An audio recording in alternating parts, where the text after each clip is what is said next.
everyone. Today we'll be basically studying about the examination of an abdominal lump and we'll be looking the highlighted points from the ESTAS. When I was studying the final year exams, ऐसा नहीं था कि एक एक चीज़ आपको पढ़नी होती है ESTAS से. There are certain specific points you need to just have a look at them and then you will get a hold of it. And her topic में सिर्फ 4 से 5 ही क्वेश्चंस होते हैं जो पूछे जाते हैं. So basically in this video I'll be discussing all those specific points which are usually asked in the exams जिन पे आपको एसदास में स्पेसिफिक नज़र गड़ानी है कि ये हाँ हमको पढ़ना ही पढ़ना है, इसके अलावा ठीक है बाकी चीज़ें तो ऐसे ही लिखी हैं, कोई बात नहीं. So will start with the inspection. हमेशा किसी भी एग्जामिनेशन को इंस्पेक्शन से ही स्टार्ट करते हैं. So here we start with the inspection. So first of all we look for the condition of the skin over the swelling. आप देखिए कि जो स्वेलिंग है उसके ऊपर जो स्किन है उसकी कंडीशन कैसी है. क्या वो टेंस है, रेड है, शाइनिंग है, पिगमेंटेड है, एंगॉस्ट वेंस हैं कि नहीं है, ये सारी चीज़ें आप देख लीजिए. पोजीशन, आप उसकी पोजीशन क्या है, नाइन एनाटॉमिकल रीजन्स में कौन सी पोजीशन में राई कर रहा है. राइट हाइपोकॉन्ड्रियम में, लेफ्ट हाइपोकॉन्ड्रियम में, right iliac fossa, left iliac fossa, umbilicus कहाँ पर है वो. ठीक है. फिर साइज एंड शेप. इंस्पेक्शन में आप एग्जैक्टली साइज एंड शेप तो नहीं बोल सकते, तो जस्ट से रफ अप्रॉक्सीमेशन की हाँ रफली it is 4/6 centimetres in size and globular in shape. Or you can also say that earlier it was shape of a lemon or size of a lemon and now it has grown to size of a potato or tomato, like that you can say. Then सबसे important चीज़ आती है कि you have to see that whether the swelling is moving with respiration or not. तो अगर the swelling will be rising from gall bladder, liver, stomach या spleen, then it will be moving well with respiration. पर अगर वो retroperitoneal swelling होगी, जैसे जो kidney से एड्रिनल ग्लैंड से राइज करती है, तो वो नहीं मूव करेगी रेस्पिरेशन के साथ, because retroperitoneal structures are fixed. और ये जितने स्ट्रक्चर्स थे ये सब डायफ्राम से अटैच थे, तो they can move. Although other structures apart from this like an appendicular mass और कोलन से स्वेलिंग अगर कोई अराइज कर रही होगी, that will also move. But how will you differentiate that swelling from this swelling. It is that कि वो जो स्ट्रक्चर्स डायफ्राम से लिंक्ड होते हैं उनकी जो स्वेलिंग होती है वो अप एंड डाउन मूव करती है विद रेस्पिरेशन. पर जो स्ट्रक्चर्स नहीं डायफ्राम से अटैच्ड हैं और फिर भी इंट्रा एब्डोमिनल हैं, उनसे अगर कोई स्वेलिंग अराइज करेगी, that will move antero posteriorly with respiration. ठीक है. It will not move up and down. So that is the way of differentiating them. Then you have to look for the visible peristalsis. Visible peristalsis आपको दो cases में commonly मिल सकती है. Carcinoma of the pylorus of the stomach, पर यहाँ पर जो पेरिस्टालिसिस होगी वो यूजुअली लेफ़्ट टू राइट जाती दिखेगी, और जो कार्सिनोमा ऑफ ट्रांसवर्स कोलन में होगी वो पेरिस्टालिसिस होगी राइट टू लेफ्ट. तो इतना ही एक पॉइंट इंपॉर्टेंट होता है, इसके अलावा कुछ नहीं इंपॉर्टेंट है यहाँ पर. ठीक है. फिर आप हर्नियल साइट्स देख लोगे. उसको कैसे चेक करोगे, वहाँ के कफ इम्पल्स से चेक कर लोगे. ठीक है. स्क्रोटम का एग्जामिनेशन इंपॉर्टेंट होता है क्योंकि कई बार मेटास्टेसिस टेस्टिकुलर कैंसर की एब्डोमेन में होती है और वही एक फर्स्ट क्लिनिकल साइन होता है. So that is a very important thing, you need to look for it. And then another important thing is left supraclavicular lymph nodes.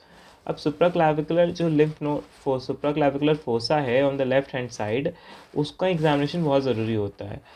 क्यों? क्योंकि कोई भी जो कार्सिनोमाज होते हैं, जैसे ब्रेस्ट कार्सिनोमा, एब्डोमिनल के जितने कार्सिनोमा है, टेस्टिकुलर कार्सिनोमा, ये सब के सब मेटास्टाइज करके सुप्राक्लाविकुलर लिम्फ नोड्स में ही जाके मेटास्टाइज करते हैं. तो अगर वहाँ वो स्वेलिंग प्रेजेंट है, दैट इज़ इंडिकेटिव ऑफ कि इनमें मेटास्टेसिस हो चुकी है. And also it indicates that the tumour is inoperable now.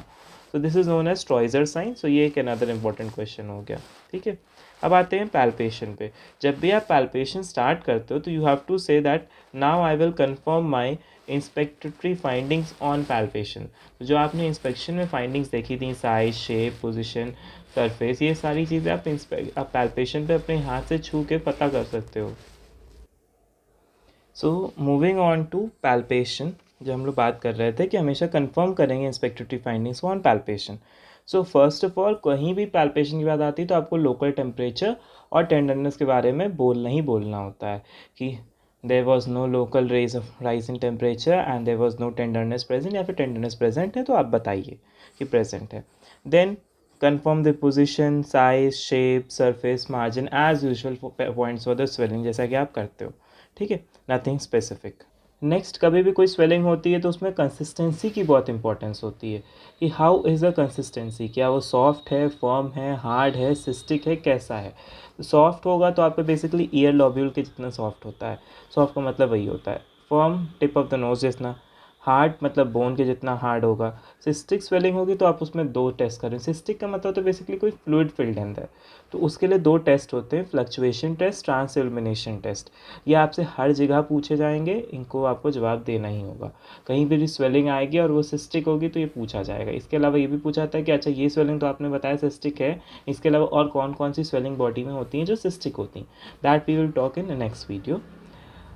Then you need to say about whether swelling जो है वो आपकी पिटिंग है कि नॉन पिटिंग है, उस पूरे through out the same consistency है कि सिर्फ एक ही जगह पर हार्ड है दूसरी जगह सॉफ्ट है, ऐसा कुछ है। तो ये सारे पॉइंट्स हैं कंसिस्टेंसी के। ये सब स्वेलिंग के बेसिकली पॉइंट्स हैं, nothing to do with the abdominal lump, but basically abdominal lump भी एक तरह की स्वेलिंग है, तो we are talking here about it. But what is more specific to abdominal lump is next point, that is movement with respiration. Swelling जो होती है link होती है गॉल ब्लैडर से, स्टमक, स्प्लीन से, वो अप एंड डाउन मूव करती है। लेकिन जो स्वेलिंग एब्डोमिनल वॉल की होती हैं वो बेसिकली एंटीरो पोस्टीरियरली मूव करती हैं, ठीक है। अब आप तो देखोगे कि एब्डोमिनल मतलब ये जो स्वेलिंग है सिर्फ अप एंड डाउन मूव कर रही है कि किसी भी डायरेक्शन मूव कर सकती है। फिर आप बैलॉटमेंट चेक करते हो, तो बैलॉटमेंट बेसिकली हम रीनल लंप या एड्रिनल लंप के लिए चेक करते हैं। तो उसके लिए एक हाथ हम लॉइन पे रखते हैं और दूसरा हाथ in front of the abdomen रखते हैं और फिर स्वेलिंग को मूव करते हैं आगे पीछे, ठीक है। तो अगर वो दोनों आगे पीछे आपको फील हो रही है तो दैट इज़ बैलॉटेबल, ठीक है। तो यहाँ पूछा आता है कि what are the swellings that are ballotable, ठीक है। देन सबसे इंपॉर्टेंट पॉइंट आता है कि आपने कैसे डिफ्रेंशिएट किया कि ये स्वेलिंग पेराइटल स्वेलिंग थी कि इंट्रा एब्डोमिनल स्वेलिंग थी। तो उसके लिए हम हेड लिफ्ट या फिर लेग रेजिंग टेस्ट करते हैं, इसको कार्नेट टेस्ट भी कहते हैं। इसमें अगर वो पेराइटल स्वेलिंग होगी तो जब वो हेड लिफ्ट करेगा या लेग रेज करेगा तो उसकी मसल स्टार्ट हो जाएंगी और वो स्वेलिंग अगर पेराइटल होगी तो ज़्यादा प्रोमिनेंट हो जाएगी, और अगर वो एब्डोमिनल स्वेलिंग होगी, इंट्रा एब्डोमिनल होगी, तो वो लेस प्रोमिनेंट हो जाएगी, ठीक है। फिर आपको चेक करना होता है how to confirm whether it is a retroperitoneal swelling और नॉट। इसके लिए आप ये कर सकते हो टिल्ट टेस्ट। आप पेशेंट को एक करवट लिटा दो, उसके बाद अगर वो स्वेलिंग गिर जाती है एक जगह मतलब तो वो एब्डोमिनल स्वेलिंग होगी, अगर नहीं गिरती अपनी जगह फिक्स रहती है that is an retroperitoneal swelling, क्योंकि रेट्रोपेरिटोनियल स्वेलिंग्स मूव नहीं करती हैं क्योंकि वो फिक्स होती हैं। तो इस तरह से डिफ्रेंशिएट कर सकते हो। इसके अलावा आपको चेक करना होता है स्वेलिंग पल्सेटाइल है कि नहीं है। तो उसमें देखो पल्सेटाइल स्वेलिंग 2 तरह से होती हैं, तो ट्रांसमिटेड पल्सेशंस हो सकती हैं, तो एक्सपेंसाइल पल्सेशंस हो सकती हैं। ट्रांसमिटेड का मतलब होता है कि अब ये एब्डोमिनल ऑर्टा है, एब्डोमिनल ऑर्टा के ऊपर कोई और स्ट्रक्चर है, तो जब एब्डोमिनल ऑर्टा में पल्सेशंस हो रहे हैं तो वो उस स्ट्रक्चर में भी हो रहे हैं और उस स्ट्रक्चर में जो स्वेलिंग है वो पल्सेट कर रही है, ठीक है। तो एक तो ये तो हो गया ट्रांसमिटेड।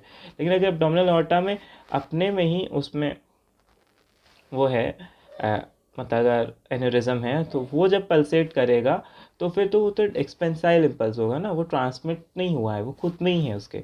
तो इसको डिफ्रेंशिएट करने के लिए नी एल्बो पोजीशन में पेशेंट को करते हैं। तो अगर वो ट्रांसमिटेड इम्पल्स होगी तो वो स्ट्रक्चर अटैच हो जाएगा एब्डोमिनल ऑर्टा से, थोड़ा दूर आ जाएगा और वो स्टॉप पल्सेट करना बंद कर देगा। लेकिन अगर वो एक्सपेंसाइल यानी एब्डोमिनल ऑर्टा से ही डायरेक्टली आ रहा है तो वो कंटिन्यू पल्सेशन करेगा, ठीक है।